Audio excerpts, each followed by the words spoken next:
Жертвой может стать кто угодно. Как правило, в большинстве случаев без особых причин. Перетерпи, не давай сдачу. Преследователи, как правило, остаются безнаказанными. Это повод задуматься. Меня зовут Мария Загоренко, психолог с 12-летним стажем Республиканского психологического центра. Буллинг — это травля, да? Простыми словами, это травля, которая имеет свои границы временные и пространственные, участников, агрессора, жертву, преследователей, да, свидетелей. Кибербуллинг — это то же самое, только оно не имеет вот этих границ. То есть это уходит в сеть, и если буллинг простой можно остановить, уйти с места, да, то кибербуллинг, он обычно, когда жертва даже выходит из соцсети или из сообщества какого-то в интернет-пространстве, там продолжается тема травли, да, и даже если, например, вот взять ситуацию со школы, ребенка перевели в другую школу, то тема буллинга обычного, она остается, да, решается каким-то, разрешается образом, а в соцсетях это зачастую очень сложно остановить, эту травлю, да. В этом основное различие, то, что там преследователи, как правило, остаются безнаказанными, к сожалению, у них больше возможностей, да, продолжать вот эту тему травли. Хейтинг — это агрессия, словесная агрессия. То есть оскорбление без, как правило, в большинстве случаев без особых причин, без объяснений. То есть просто человек выливает свою словесную агрессию на другого человека. Сталкинг, киберсталкинг, да, это преследование.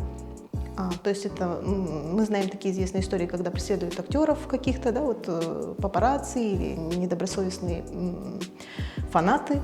То же самое происходит и в жизни обычных людей. Сталкинг, например, в сети, это может быть, когда выкладывают фото человека какое-то, да, или личную информацию, или собирает о нем личную информацию, которую человек не хотел бы озвучивать в общем доступе. Грифинг, да, это у нас, ну, такое достаточно новое явление, потому что это связано с играми компьютерными в молодежной среде, да, и это агрессия во время игры, направленная на какого-то конкретного человека, точнее, когда его персонажи могут убивать, мешать, выполнять какие-то задания, воровство аккаунтов игровых, да, то есть человеку оскорбления там в чатах игровых. Это вот все относится к грифингу. На самом-то деле жертвой может стать кто угодно, да? Просто главное отличие — это человек, который так или иначе выделяется из среды, и, как правило, это чаще всего, не всегда, но чаще всего это уязвимая жертва, которая имеет, скажем так, ну, какие-то слабости, да, не может себя отстоять. То есть в семье этого человека, ребенка или человека не научили отстаивать свои границы, свою позицию, да. То есть часто такие дети воспитываются по принципу «перетерпи, не давай сдачу, не защищай себя», да. То есть установки такие. Непроизвольно, неосознанно родители их дают, да, чтобы не было проблем. И, как правило, это могут быть даже и яркие личности, то есть выделяющиеся, харизматичные дети, которые любимчики учителей, или наоборот, дети, которые не умеют сдерживать себя, да, свою импульсивность, они становятся, ну, как бы посмешищем, таким шутом, да, в коллективе детском. Это могут быть дети, которые неопрятно выглядят, у которых есть какие-то дефекты, ну, не дефекты, а, скажем так, особенности, да, особенности их внешних или внутренние особенности, да? Но это не всегда дети из неблагополучных семей. Тут просто ребенок, который отличается, или человек, который отличается от других. Почему в сети буллят, да? Человек, как правило, в сети, вот когда нет этой границы, без вседозволенности, безнаказанности, туда выливает именно агрессоры, да, выливают, любой человек может стать жертвой, там, потому что цепляются за какие-то такие триггеры, да, которые человек в реальной жизни не решил.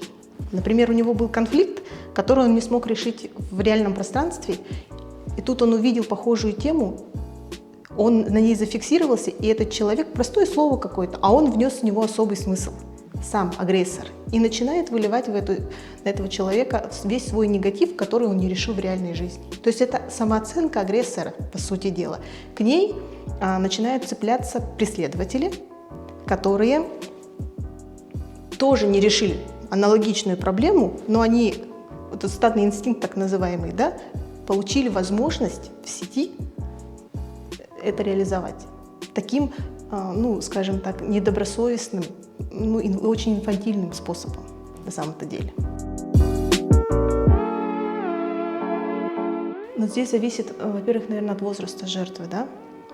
Если это взрослый человек, то взрослый человек – это повод задуматься, почему я это терплю, да. То есть это повод работы над собой, воспитание себя и научиться отстаивать свои границы. Конечно, поход к специалисту, психологу, да, психотерапевту, если там какие-то крайности уже, да, связанные с эмоциональной нестабильностью, состояниями такими, да, пограничными. А ребенок, но это семья прежде всего.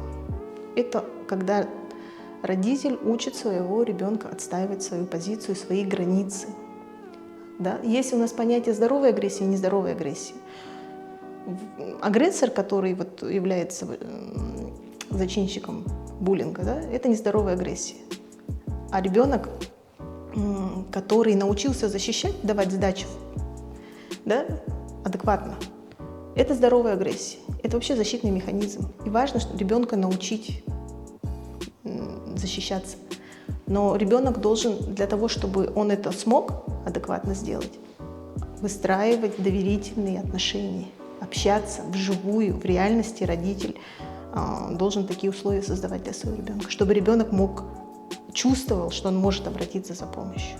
Потому что, к сожалению, у нас по статистике в России, да, 52% детей подвергаются буллингу, тому или иному виду, да, то есть каждый второй фактически. Да, и только 17 из них обращаются к родителям, и только 3% обращаются к учителям. Ну, у взрослых это, конечно, процент уже пониже. Да, там порядка где-то от 20 до 38%. Кто такой буллер? Да, это человек, неважно, от возраста не зависит, который не удовлетворен внутренне. Он имеет неудовлетворенную глубинную потребность в признании, да, или во внимании определенном, да, в заботе, в какой-то, в любви, да, то есть и он это не может получить, нет у него навыка получить это адекватным способом, да, то есть выстраивать конструктивные отношения. И он это делает таким достаточно агрессивным способом. Как правило, это психоэмоциональное неблагополучие. То есть, а это опять вопрос чаще всего к семье. То есть он это не получил в семье, и он эти отношения проецирует в социум и выстраивает эти отношения. На самом-то деле его агрессия, она адресована к самым близким людям, но он ее реализует через других людей, эту потребность. В более юном возрасте, да, в силу того, что подростки, дети, они у нас только в стадии формирования, да, каких-то морально-нравственных, эмоционально-волевых качеств, да, компетенций, то, конечно, у них осознание есть, но они не могут этими процессами управлять. Не могут. Это осознание вот такое настоящее, стыд, чувство вины за то, что я делал, да, приходит позже. Да, и вот все эти истории, когда со временем приходят и извиняются перед кем-то, бывшими одноклассниками, за то, что они были, вот, объясняют причины своего поведения, но это происходит позже. Взрослые, конечно, делают это целенаправленно, да? Не всегда. Иногда, конечно, тоже взрослые не осознают, делают это неосознанно, да? Но вот у детей чаще, конечно, это бывает неосознаваемый процесс. Подавление – это, не лучшая тактика, да? Здесь важно, скорее всего, начать разбираться. Как только происходит это осознание, а дети на самом-то деле, да, они очень отзывчивы, даже агрессоры, отзывчивы, когда им начинаешь объяснять, что с тобой происходит, почему ты это делаешь, какую ты выгоду от этого имеешь, и что будет, если ты изменишь свою стратегию поведения, да, как ты по-другому можешь получить желаемое.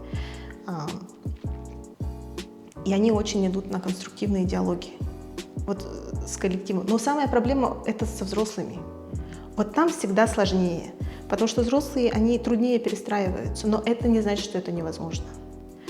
И это опять-таки работа над собой, над умением успокаивать себя, да, то есть взращивание своей взрослой части, умение успокаивать себя, умение управлять своим поведением, настроением, желаниями, да, то есть, скажем так, самостоятельно удовлетворять все свои потребности. Вот этот навык основной. И знать свои сильные и слабые стороны, потому что у нас нету понятия, да, высокая самооценка, низкая самооценка, нестабильная самооценка.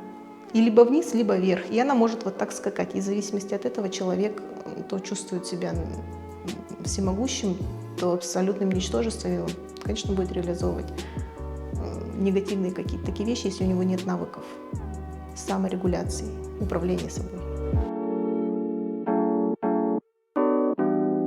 Если это взрослое население, и они чувствуют, вот, что уже не справляются с ситуацией, ситуация критическая, конечно, обратиться к психологу. Да?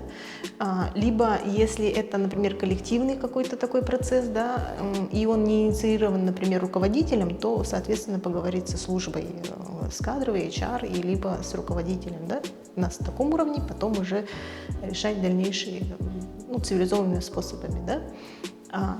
Если это ребенок, ребенку важно, самое главное, это отношения с родителями, семья в первую очередь. Но опять-таки семья должна научить вот эти линии, флажки, да, красные флаги. Если шутки какие-то происходят, да, ребенку нужно объяснить, научить отличать, где это шутка, а где это уже оскорбление, да, и тогда он должен обратиться к учителю.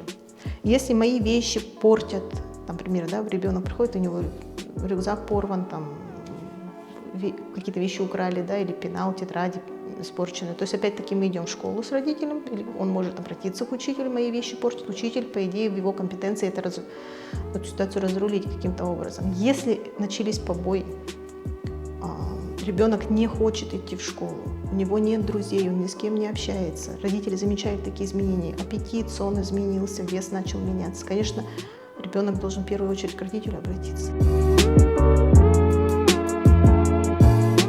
К сожалению, вот в России еще нет такого закона, который бы защищал жертву от кибербуллинга. Да? Есть отдельные статьи, статья о клевете, да, нарушению частной жизни, когда вот выкладывают мои фотографии, порочащие честь и достоинство, да, конкретно, и уголовный кодекс, там хулиганство, побои и прочее, да, вот пока это ограничено вот этими статьями. Да, но я так думаю, ввиду того, что это уже часть нашей жизни и она неизбежна, рано или поздно должен появиться этот закон, который бы регулировал эту проблему.